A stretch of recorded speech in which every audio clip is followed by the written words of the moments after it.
I've got to apologize for being flip about that remark about Republicans because, yeah, Democrats share a lot of responsibility too. You mentioned Bubba. I don't think people here really caught that reference. President Clinton and the Defense of Marriage Act, you know, he's directly responsible for that, and that was contributing to a lot of the hate. Well, and to go back to AIDS, you know, Bill Clinton did not approve needle exchange, which is one of the reasons, you know, kept Shalala from putting forward needle exchanges. Did not do anything significant to fight AIDS in Africa, and it's a disgrace that George W. Bush has put and the fundamentalists have put Bill Clinton to shame on the response to the AIDS epidemic in the developing world. So, but I don't see HIV and AIDS as being a priority. I just don't. Well, to bring it back home... Can I interject something here, too, where I think we're going to have a presidential debate tomorrow night as we record this. Who puts any of the candidates' feet to the fire on AIDS subjects or AIDS funding or any gay issues? I don't care whether it's Obama or McCain or Palin or Biden or any of them. Well, unfortunately, have any of them been asked any tough questions? The right has hijacked the discussion now with Proposition 8. You know, this is a fight that gays did not start, but we're forced to fight it. And now the question put to politicians, because it's an easy question: do you support gay marriage? Yes, no.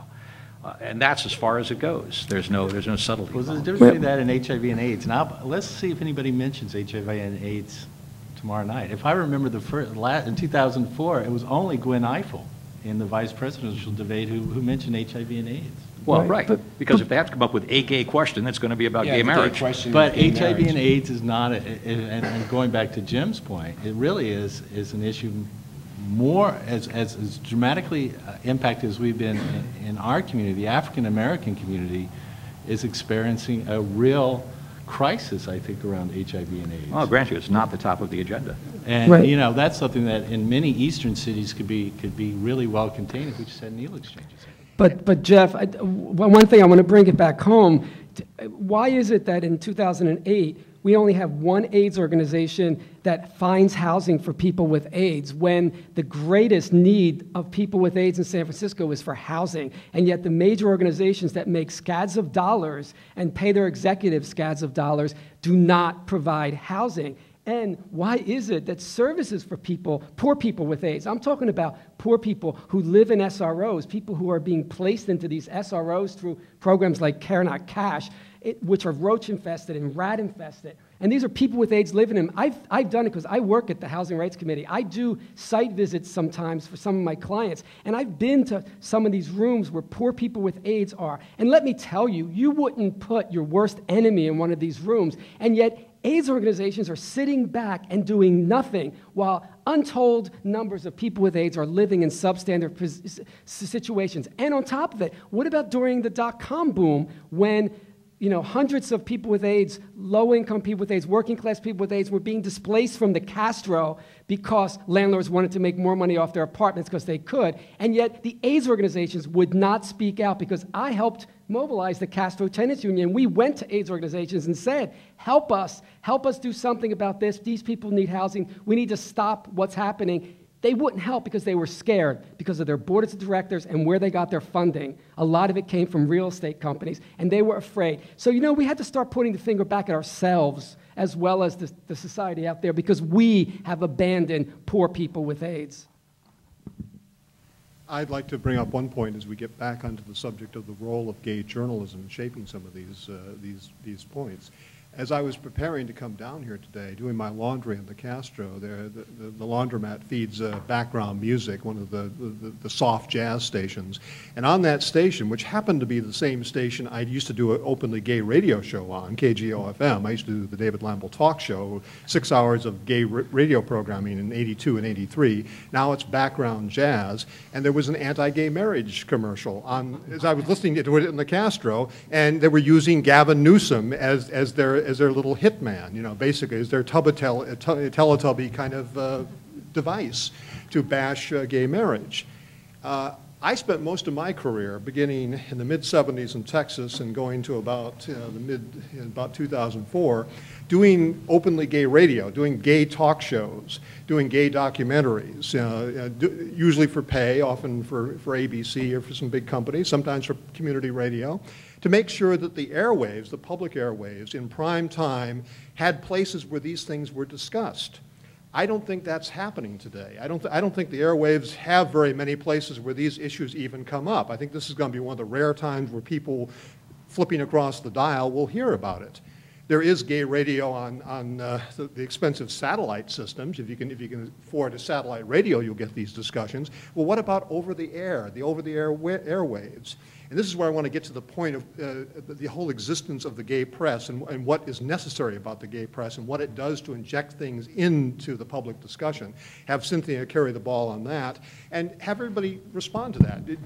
Is the fact that gay radio shows are a dinosaur now, that they are totally extinct in the media, does that matter to anybody? Well, I think we do serve a very vital purpose. I think a lot of people, and now that we're online, you can get news in our paper that you can't get anywhere else. And I know we had a discussion, I think it was last year, through the Historical Society of whether a gay press was needed, and I firmly believe it is. It's all tied to advertising revenue. You know, we need to sell the ads to put out a product. I think there are some small, excuse me, gay radio programs on maybe some college stations around here, and I think Eric Jensen does one out in the Bay once a week, but it's certainly not what it should be by any means.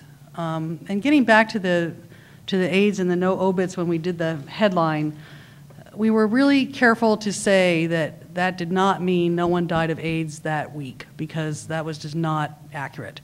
What it did mean was, after years of having pages and pages of obituaries of people, that we didn't have any. It was like a moment of respite for that brief week when nothing came in. And it was news to us, because we used to have a person whose full-time job was to do the obituaries. And we don't have that anymore. We don't need that. We don't run nearly as many. The medications have helped a lot of people. They certainly don't help everyone, because they're not as widely available as they need to be. But for that 1 week in August, 10 years ago, people got a break, and people could pick up the paper and not have to deal with going to the obituary page that day. We're proceeding along in our program. I want to interject a couple of points, and then we'll have some other comments from our guests, our panelists. As a film critic at the Bay Area Reporter, I get to talk about films of all kinds, some films with queer content, some general interest films. I noticed in the past few years that 4 different films came out on the subject of Matthew Shepard. There was the highly publicized NBC broadcast, The Matthew Shepard Story, Goldie Hawn produced in conjunction with Judy Shepard to tell the Shepard family's personal story. MTV had one produced by Lawrence Binder, who was the Quentin Tarantino producer of Reservoir Dogs and Pulp Fiction. And there was the Laramie Project, which eventually became an HBO movie. And then there was a small, exquisitely painful, beautiful film by a filmmaker named Alan Brown called Oh, Beautiful, about 2 boys who meet in a wheat field in a context that is highly charged and highly suspicious. And I wanted to know if anybody in the audience or on the panel feels any reverberations. We talk frequently about how Hollywood hasn't made an impact on the war in Iraq. Has Hollywood made any kind of an impact on things like anti-gay violence? Did any of these Matthew Shepard movies reverberate? As a pretext to that, I will say that when I watched, I was given a tape by NBC of the Matthew Shepard story, because I was interviewing the cast and the producers. And the director of that piece was Roger Spottiswoode, who is a Canadian-British director who is known for And the Band Plays On, a wonderful evocation of Randy Schultz's book about the AIDS crisis. Roger Spottiswoode also had an interesting background, and he was the editor for Sam Peckinpah on Straw Dogs, one of the most controversial, violent films in American history. And when I watched the first 2 minutes of the Matthew Shepard story on NBC, I realized it was a Sam Peckinpah sensibility that brought this to life. It was just the way Sam Peckinpah would have seen something out of the Wild Bunch. And what was peculiar that night was that Matthew Shepard program was coming right out of a tribute to the 20th anniversary of E.T. by Steven Spielberg. And as they do now, there was no formal station identification, so the 2 programs just collided into each other. So I know people are exposed to these things. I know some of those movies were seen, even by Steven Spielberg, E.T. fans. Does anybody on the panel have any feeling about the impact that the media has had on something like Matthew Shepard? Because I think it has had an impact. I may be too close to it to understand exactly what it is.